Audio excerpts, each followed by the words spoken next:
Out of the Game is the 7th studio album by Baroque pop singer-songwriter Rufus Wainwright, and this album kind of marks a return to the Baroque pop style, after his last album, All Days and Nights, Song for Lulu, focused more on just piano and vocals. Now, the thing that first strikes me, and the thing that strikes me most about this record, is that Rufus Wainwright seems determined not to stick to just one genre. For example, on the track Respectable Dive, he gives us what seems to be a country piece. Welcome to the Ball is a cabaret-esque musical number. Perfect Man is very reminiscent of some 60s psychedelic rock bands. I don't know about you, but I heard bands like Jefferson Airplane in that track. And on Candles, the last track, Wainwright is playing folk music. What's astounding is that every track is completely convincing. If you were only to listen to Candles, you'd think you'd come across a folk record. If you were to only listen to Welcome to the Ball, you'd probably think it was some sort of soundtrack, which is not a bad thing in this case. Because, like every single track on this album, it is beautiful. Which brings me on to the beauty of this LP. I think that Rufus's tender vocals play a big part in this, and I think that the orchestral instrumentation also plays a part. Sometimes You Need is really not the most original track, but something in the way Wainwright sings makes it seem incredibly honest. And the lone acoustic guitar, which is slowly built upon by violins and cellos and horns, is really emotional. Throughout the album, these nostalgic synths arpeggiate, especially noticeable on the tracks Barbara and Montauk, which is a really touching song addressed to Rufus's daughter.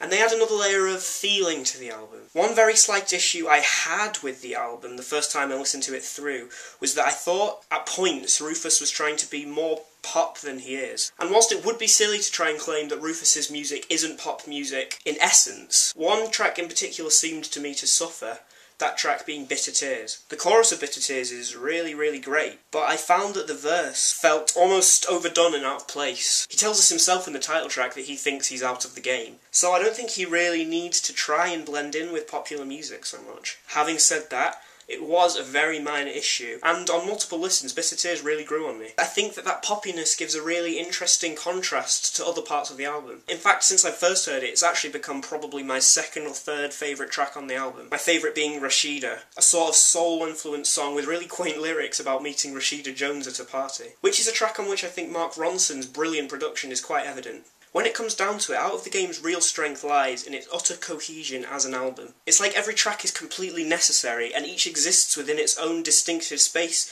but these spaces fit together. Due to this, the album has both incredible scope and a perfect intimacy. Every track seems to be in the correct position. Out of the Game eases you into the album as the first track, and Candles is a suitable farewell. Quite frankly, every track is brilliant. I don't think there's a single one I dislike. Out of the Game is an easy 9 for me. It made me feel all the emotions. I am taken aback on so many levels by this record, and I hope you will be too. Tell me what you thought of it, and tell me what you think I should review next. Bye bye!